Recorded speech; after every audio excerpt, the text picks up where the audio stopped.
terkenal dengan makam bayi karena memang sebagian besar makam-makam di sini itu adalah makam balita di bawah umur, katakan gitulah. Nah, sebagai buktinya juga bahwa di sini merupakan candi, kita nanti akan banyak menemukan benda-benda arkeologi begitu di sini. Ini di depan ini, Kang. Nah, suatu contohnya seperti ini ya. Ini adalah bagian dari material batu candi sebetulnya. Batu-batu balok, batu-batu candi dengan berbagai macam ukuran begitu. Yang mungkin ini juga terangkat dari dalam tanah ketika ada penggalian kubur. Seperti itu. Dan ini termasuk bukti yang kita lihat ya, Kang? Ya, betul sekali. Ini termasuk bukti bahwasanya di sini itu merupakan candi dulunya. Betul. Dan ini berada di tengah-tengah dari pematang sawah warga, gitu. Terus ini, Kang, yang dicungkup ini apa? Nah, ini adalah merupakan makam. Boleh kita buka ya? Dan iya, boleh. Kita buka saja. Biar teman-teman juga bisa melihat. Nah, seperti ini ya. Ini adalah makam begitu. Di situ tertulis Raden Panji Trowulan dan Raden Pandu Trowulan. Dalam cerita rakyat di sini atau warga di sini, Raden Panji dan Raden Pandu itu merupakan anak raja dari Raja Majapahit terakhir begitu. Mungkin di masa Grindawardana ya atau Rana Wijaya. Dan beliau ini merupakan anak dari Selir begitu yang meninggal di sini. Nah, untuk sumber primernya kami tidak mendapati karena ini merupakan hanya cerita ataupun bersumber dari tutur warga secara turun-temurun bahwasanya Raden Panji dan Raden Pandu itu meninggalnya di sini begitu. Dan merupakan keturunan raja gitu ya. Anak raja. Anak raja dari istri Selir begitu. Oke. Seperti itu. Jadi di depan ini adalah Raden Panji dan Raden Pandu. Nah, dan ini meninggalnya di usia masih anak-anak. Nah, bisa dilihat ukurannya. Ukurannya hanya di kisaran 1 meter kan. Nah, bisa dilihat hanya 1 meter. Itu menandakan bahwasanya beliau yang meninggal wafat di umur masih anak-anak. Balita lah, Kang ya. Ya, bisa jadi anak-anak itu kan 11 tahun ke bawah ya, sampai ke 5 tahun. Kalau balita 5 tahun ke bawah. Ya, intinya 10 tahun ke bawah begitu. Terbilang anak-anak. Terbilang anak-anak begitu. Oke, kita tutup lagi ya. Oke. Kita kembalikan lagi, teman-teman.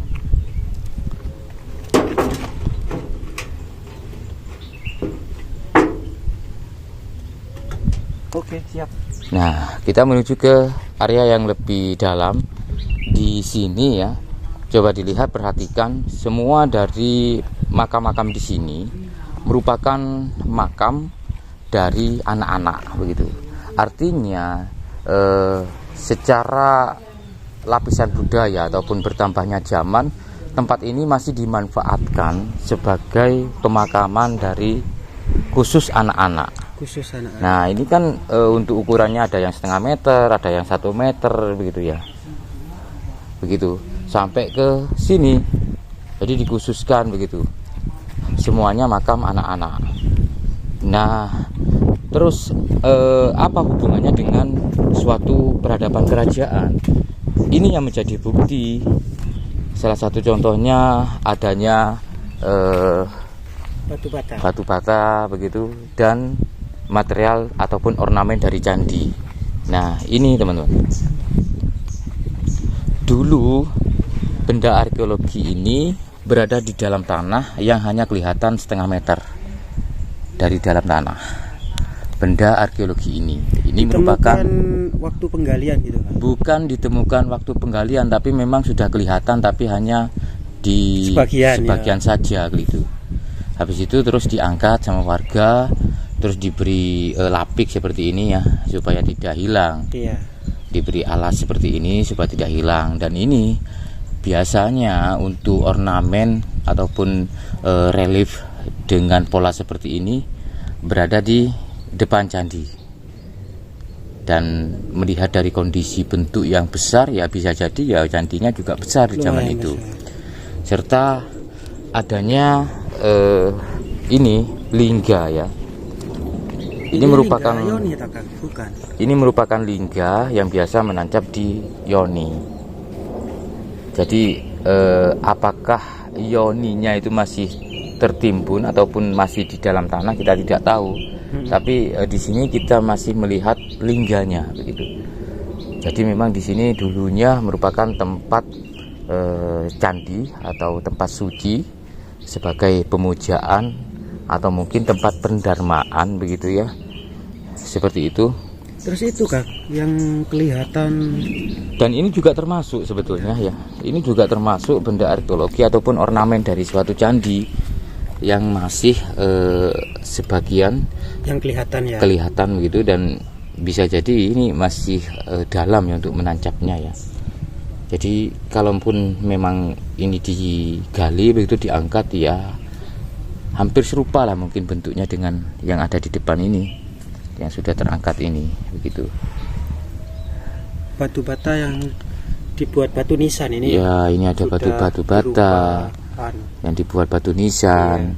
Kalau di sini kita dapati kan memang ada dua ya. Dalam satu candi itu ornamen yang berada di depan. Nah, kalau kita lihat secara utuh mungkin ya ini bentuknya. Ini memang kan berada di depan dari sebuah candi begitu, ornamen seperti ini.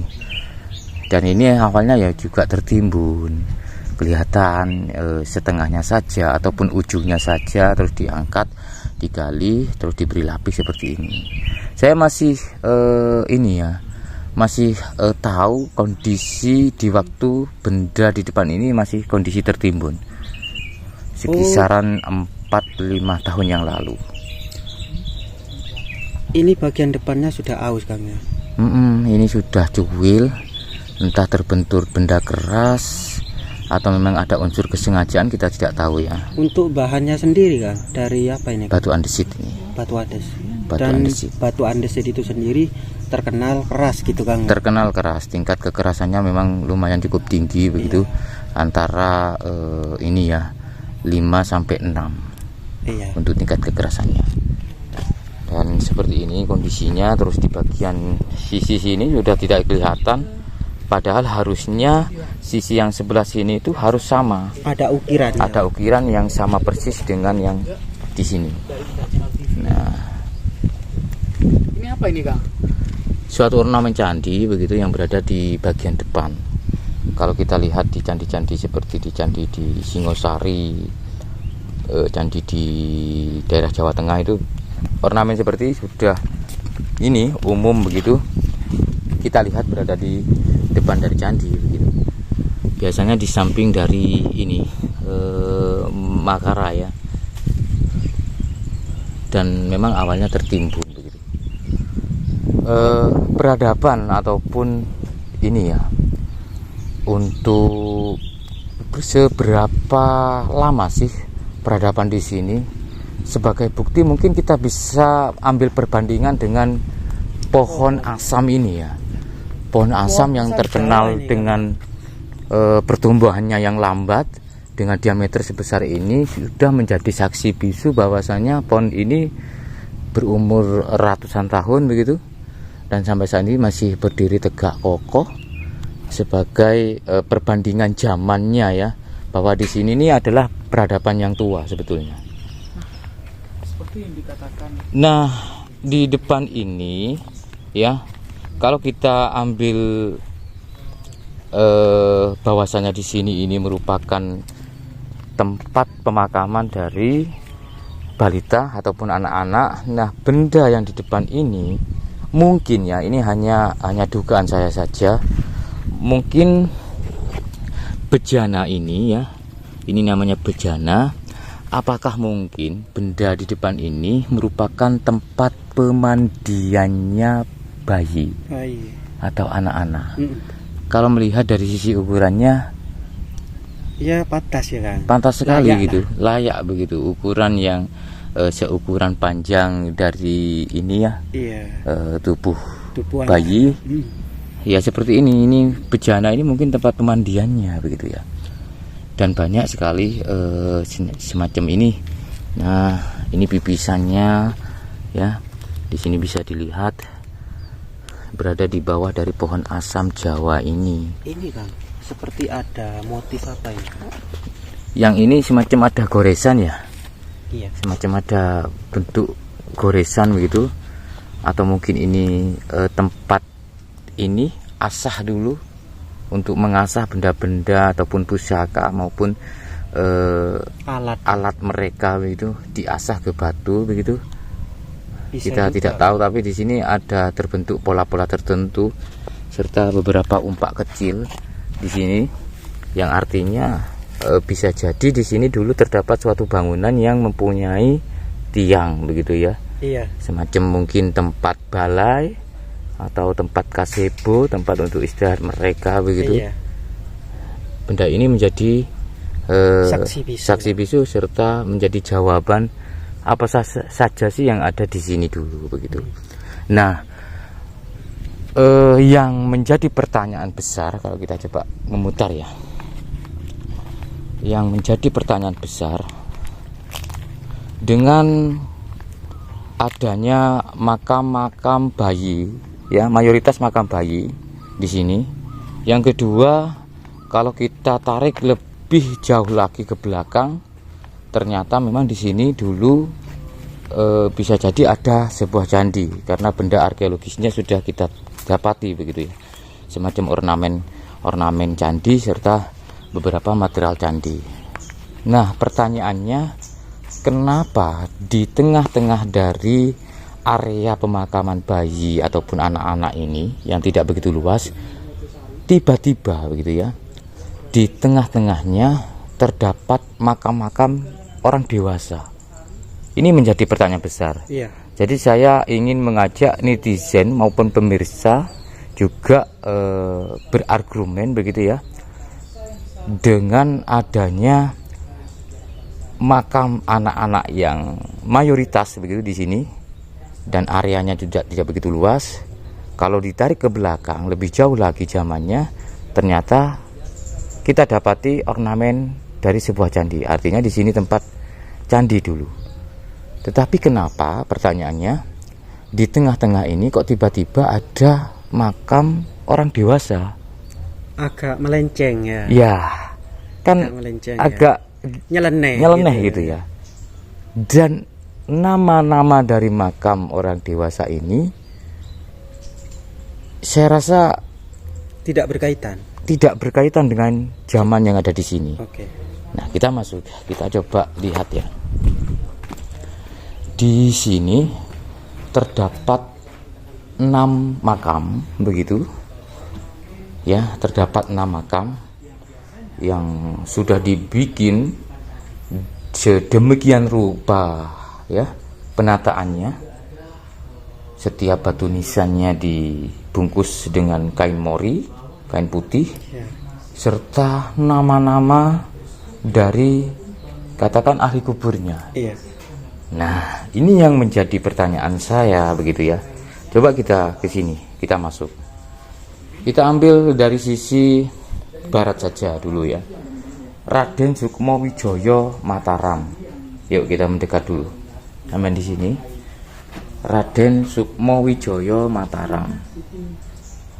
Oke, yang kedua. Yang kedua, Mbah Khalidin Mbah Salim Wiro Hadi Kusumo Mataram. Ini Mojokerto loh, bukan Mataram loh. Iya kan ya. Ya kan, bukan di daerah Demak Jawa Tengah situ.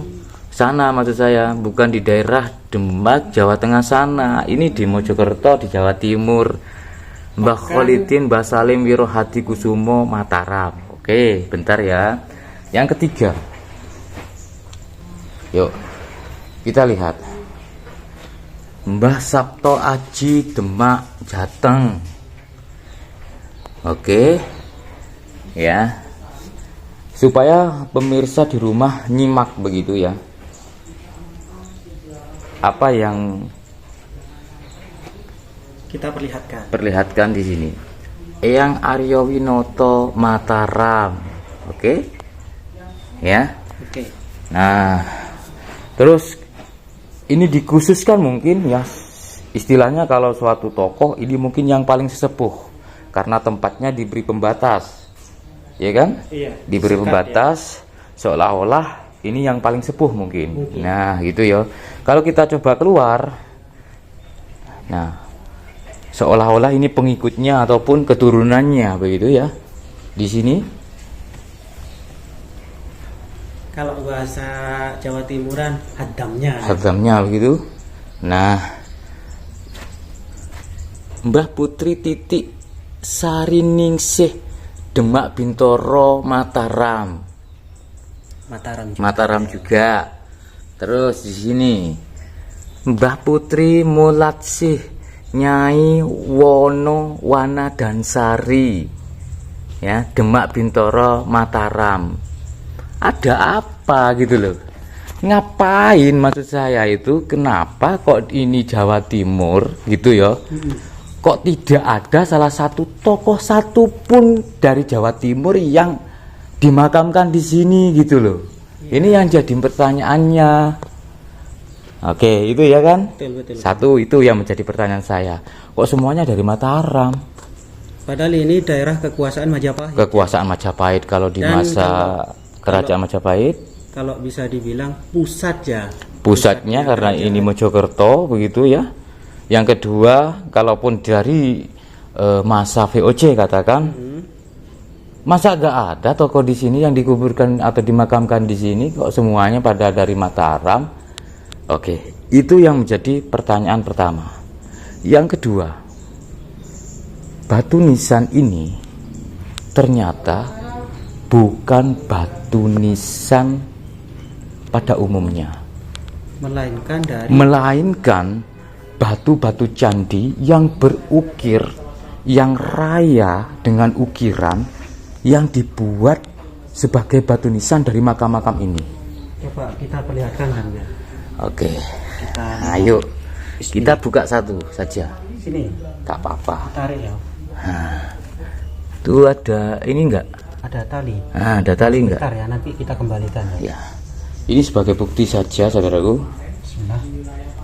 Kita sebagai generasi ya yang nantinya kalaupun toh ada cerita yang benar, cerita ini akan didengarkan oleh anak turun kita. Dan kalaupun ada bukti yang benar, bukti ini akan dilihat oleh anak turun kita nanti. Dan kalaupun ada cerita yang salah, maka kesalahan ini akan diturunkan kepada anak kita nanti. Dan kalaupun ada bukti yang salah, cerita yang salah, bukti yang salah akan dilihat dan didengar oleh anak keturunan kita nanti. Coba dilihat, coba ini aqua ini. Sebentar Kang ya. Sebentar Kang. Yang lebih kelihatan dari ini ya. Ini coba di ini dulu, diambil dulu.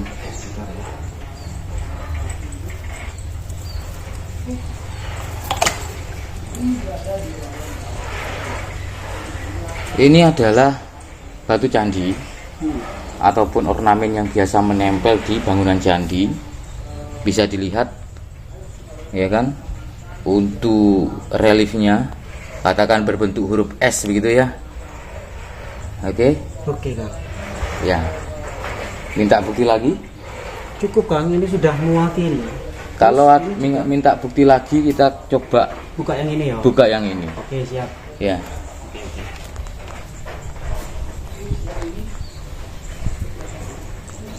Siapa yang membuat dari makam-makam di sini, ya? Kenapa mereka yang membuat makam di sini tanpa dengan sumber primer ataupun sumber utama begitu ya, sumber yang jelas, tiba-tiba membuat makam dengan nama-nama yang seperti ini. Nah, ini teman-teman, ini batu nisannya,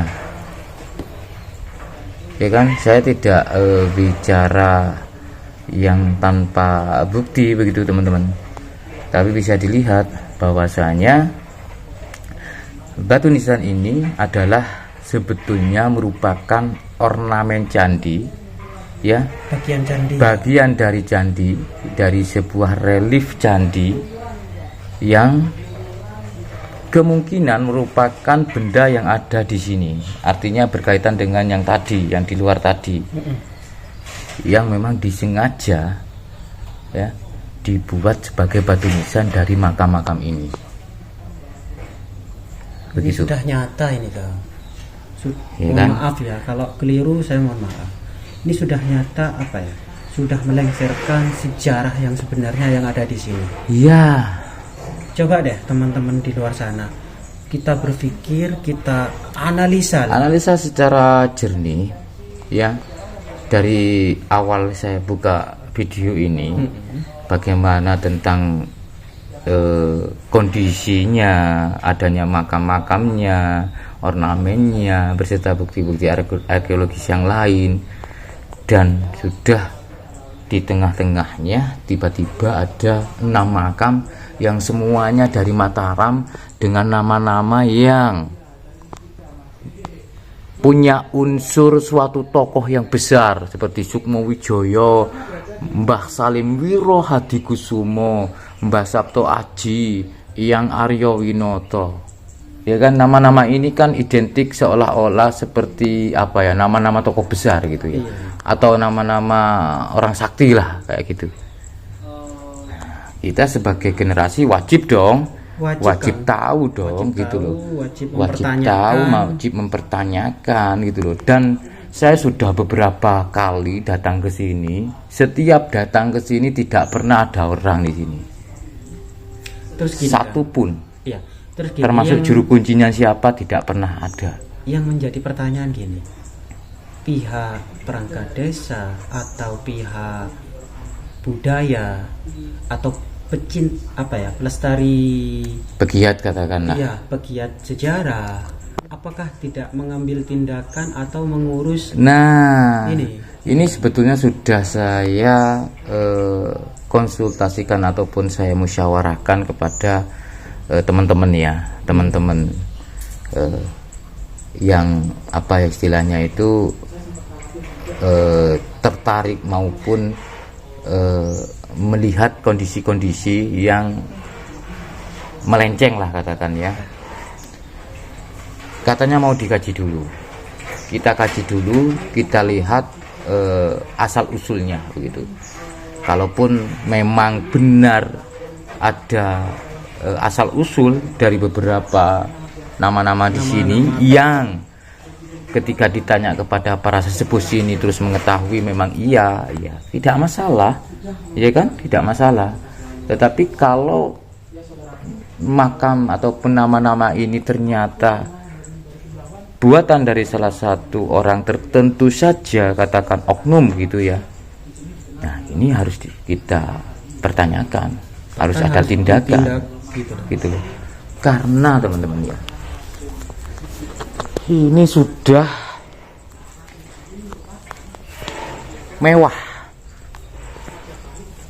ini sudah mewah loh, mewah kan, atapnya dari galvalum, terus di sini ada coran juga ya, beton semua gitu, dan berkeramik begitu ya, ya kan, ada ini juga 2 jam dinding beserta instalasi listriknya sudah tertata dengan baik, ya tidak masalah. Kita itu kalaupun toh ini benar ya tidak masalah. Betul. Karena benar dan salahnya juga tetap didengar dan dilihat oleh generasi anak turun kita nanti gitu loh. Iya. Kalau ini benar berarti kebenaran itu akan diturunkan terhadap generasi dan anak turun kita nanti. Tetapi kalau ini salah, berkelanjutan, berarti kan kesalahan ini juga diturunkan terhadap generasi dan penerus serta anak turun kita nanti gitu loh. Iya. Makanya kita sebagai katakan generasi ini ya harus cerdas, ya harus logika, harus benar-benar ini gitu loh. Oke, mungkin cukup ya. Nanti kita benahin, kita tutup dan kita kembalikan kepada semula begitu ya. Terima kasih, semoga bermanfaat. Wassalamualaikum warahmatullahi wabarakatuh. Rahayu.